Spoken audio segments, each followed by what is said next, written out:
Okay, time for the unboxing. Let's just see. The idea here is quite simple. It's to look at the new TTAs, but also then to figure out, is the quality holding up? Is there any indication? Because the first TTAs were so good.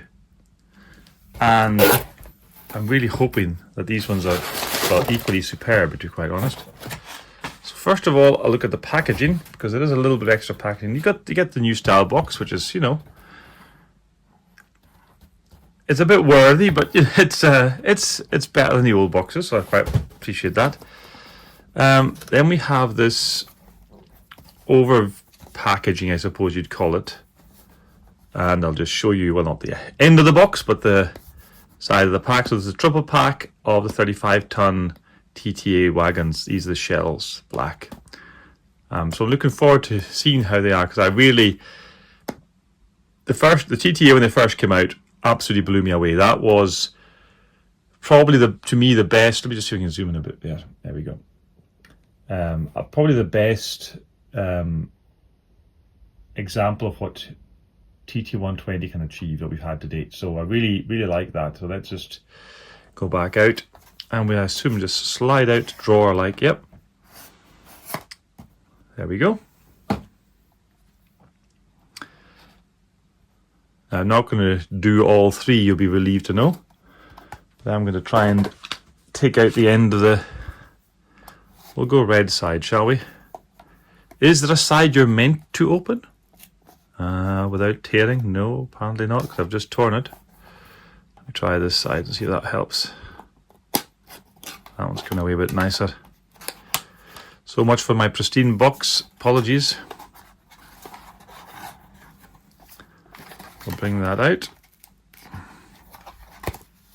No, we won't. Yes, we will. There we go. So we have a little bit of detailing. Now, if we can get the camera to come in a bit. Can you find them? There they are. Okay, vacuum pipe detailing painted up. Very nice. Not going to complain about that. Zoom back out again, Greg. Remember that.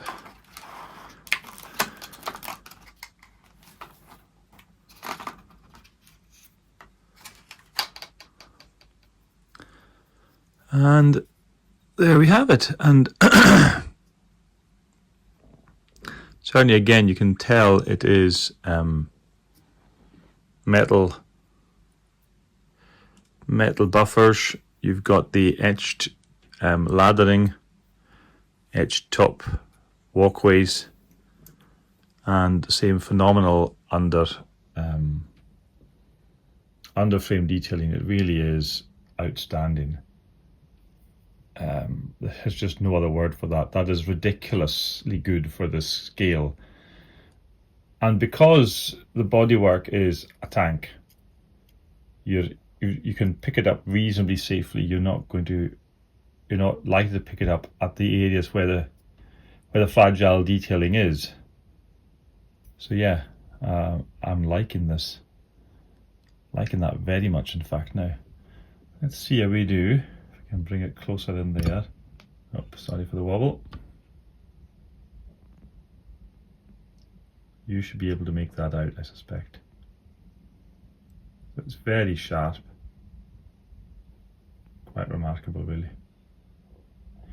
Okay, so yes, in terms of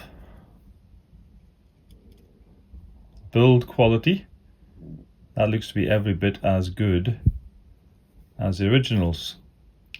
But I will bring up the original to compare, and then we'll give it a bit of a rolling road test, if you like, to see if it's free, because I've had varying reports on that. And that one seems to be quite free. If you can see that, let me try and bring that in a bit.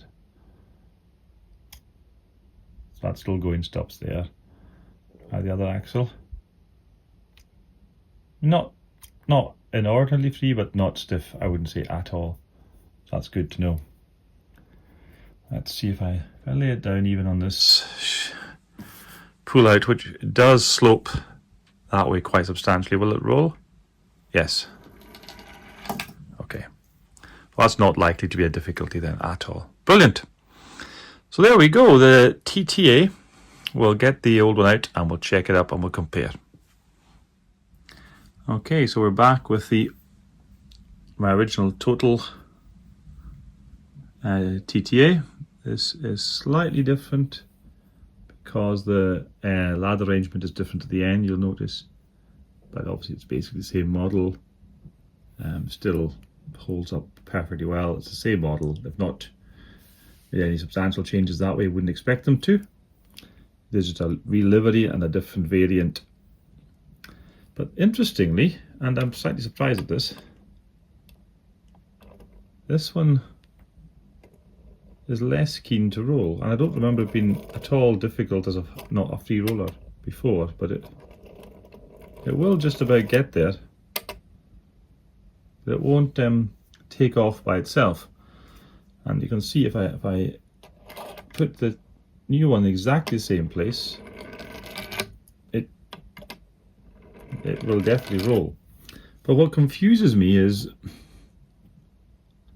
these wheels are free,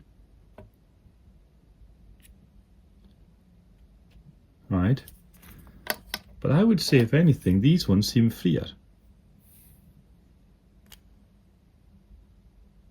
I have to just stop now. And now. So these seem to roll freer on the axles and yet less free on the downslope, which, tell me how that works. So I'm only assuming that these are free when they're kind of hanging, but when there's pressure on them, weight bearing, the axles are less, they don't feel tight at all. Not feeling any pinch points as I press up and roll. But that seems an odd difference. Let's try it again, show you. So that's extremely free rolling, and that one just needs a little bit of encouragement, and off it goes. So answers in a postcard, folks. Now because of that, I wasn't going to, but because of that, I'm going to open the other ones and see if we can replicate the free rolling black shell in the other instances. So allow me a moment. Hang on, I'll bring this back up again, I think, so I can. It's always a problem that where you want a video is also where you want your eye line to be. And therefore that proves, I managed that without tearing anything, at least, that's good. Proves to be a slight snag, a fly in the ointment, we might say. So there again, I've got the detail bag in there. I won't be touching that just now. Not the most pleasant of noises. Apologies how that comes across. Plastic covering on top, yada yada, all the same. Except, of course, because it's a triple pack, the numbering, just to confirm. Hang on. Let me zoom in. Numbering is different. 65713, 65712. And I've forgotten which one was in the one I've just taken out. I think it was 65712 I've just taken out, but let me just confirm that one rolls perfectly. Let's try number 1, 2. And it rolls perfectly as well. Okay, so no difficulty there whatsoever. We'll check the couplings in a moment as well, but while I'm at it, I'm going to open the third one. Why not? Why not indeed, I hear you all say out there. All 6 of you are still watching at this point.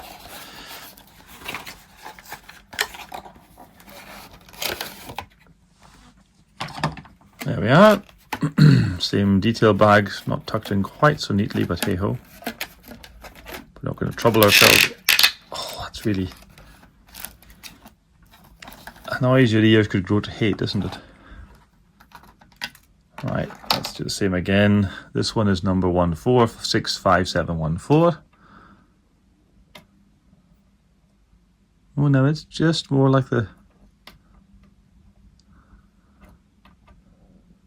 More like the first one, I would say. I mean, yeah, probably still slightly freer than the grey total, but I'm not going to call that a problem. Let me just do the wheel spinning test. Yeah, that one's definitely stiffer. That one comes to a more abrupt stop. That axle is free running. Very free running, in fact. That's the most free running of any of them. So maybe this one just needs a little bit of prizing. Sometimes wobbling the axles back and forth means you're not going to affect the back-to-back. That might be the case if you try to squeeze or open things out. So let's see if that's helped any. Just ease things off. Slightly, but yeah. I'm not troubled by it at all. It isn't the most free rolling, but it with any kind of a nudge, it's going to go. Yeah. Yeah, that's absolutely fine. Okay, couplings. Let's see how we do. We'll do the new set first. I'll bring it kind of camera down a wee bit to try and see if we can get this worked well.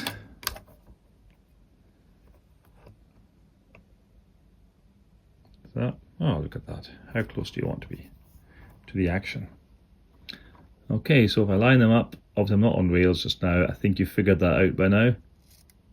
But perfect coupling action. That's locked on. Let's try the next one. Yeah, just the same. Ah, I managed that off camera because of course I did. Well, the good news is we have the solution, ladies and gentlemen. We have the wonderful uncoupling tool.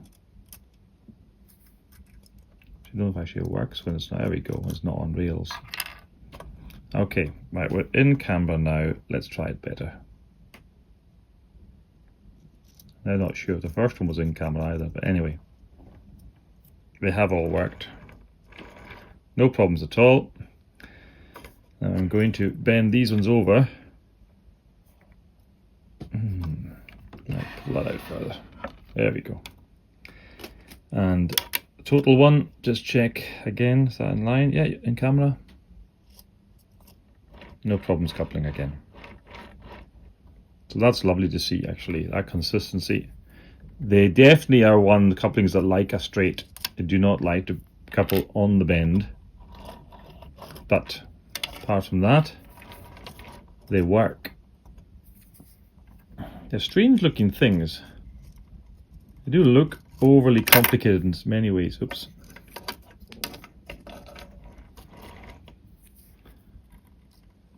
There we go. So that's them all uncoupled. And there we are. I do think these look good. Try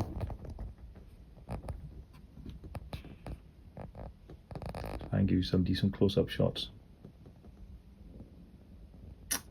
You've got the, not the running number I suppose, but the number at least on the end there as well. Hang on, I'll attempt to zoom in.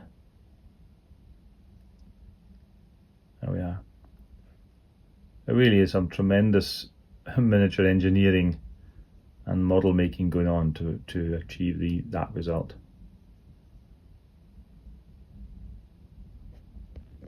There's absolutely no cause for complaint with these things, is there? Metal buffers, not sprung. Don't need sprung buffers. Don't want to see it appear on TT. That'll bump the cost up for no benefit. I'm all for features that add benefit. I'm not for gimmicks. That said, I quite like to see a sprung buffer on 00. For no good reason, I just like to see it. But not if I'm paying a fortune more for it. And I think in TT the level of dexterity required would inevitably add to the price. So there we go. Brilliant. Very impressed.